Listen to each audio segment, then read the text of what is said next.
Greetings, Quester, and welcome to the Quest Report with Matt and Richard. Overall, I felt like when we were playing this, that it was quite a lot of rinse and repeat for me. Mm-hmm. Maybe I'm going to get money so that I can hire some muscle, so I can get rid of some corruption, and it's kind of becomes a bit of a cycle. Yeah. But I still enjoyed it. That Yeah. was what surprised me, actually, because a lot of the time, even though that it felt kind of repetitive, it was to get rid of a threat card, so it wasn't like you were doing the same repetitive action, for the whole game. You were doing it for a little while you were countering, like, the threat card giving you lots of corruption or something like that. You'd get rid of the threat and then you'd be countering something else, and it just felt like constantly you were trying to keep on top of a particular situation, which actually isn't that bad. But even though there's not much variance in what you're doing, it still felt thematically enjoyable. Yes, it did feel. I felt it felt like quite thematic, like you say. And although we ended up doing very similar things, I felt like we specialised a bit because our characters had different abilities, and it just made them. It was a good idea for us to do that anyway. I kind of kept feeling like I should be helping you and Heather to, like, I should get some bills and buy some muscle to be able to get rid of some corruption. But then I thought, well, you two are doing that, and I could stay in the university and keep gaining knowledge to get rid of the actual threat, because generally you can only use knowledge to do that. So I think because you are quite limited in what you can do each turn, like how many resources you can get, I think it did kind of encourage teamwork in that way, and I did enjoy that aspect of it. It's, as far as Arkham games go and Cthulhu games go, this is very light, isn't it? But I do feel that this takes longer than it should for what it is, but I was still enjoying it.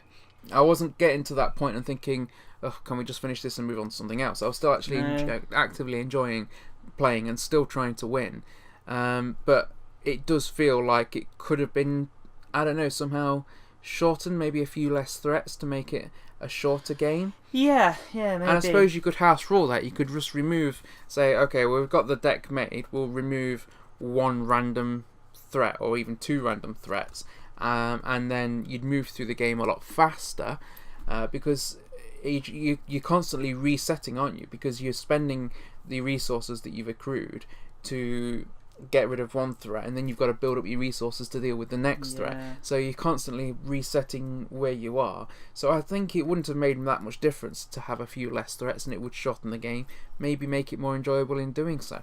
But as it was, we played the full game and I enjoyed it. So this is one that I think, whether you like Lovecraft or not, you can still enjoy this as a light game.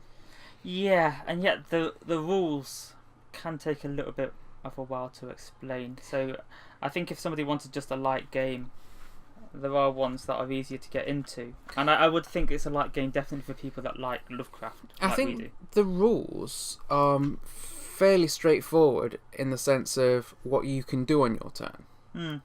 I think it's when you start thinking about maybe the Ring of Shadows and how the various threats work that you need to think about it a little bit more. But mechanically, you've got 5 options, really. You can go to a location and do one of 5 things, or each location has its own thing that you can do as well.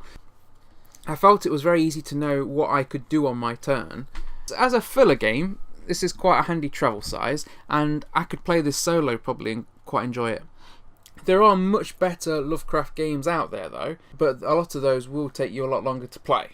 It will probably take us longer to play this than it would to play Pandemic Reign of Cthulhu. Yeah. I'd probably enjoy Reign of Cthulhu more.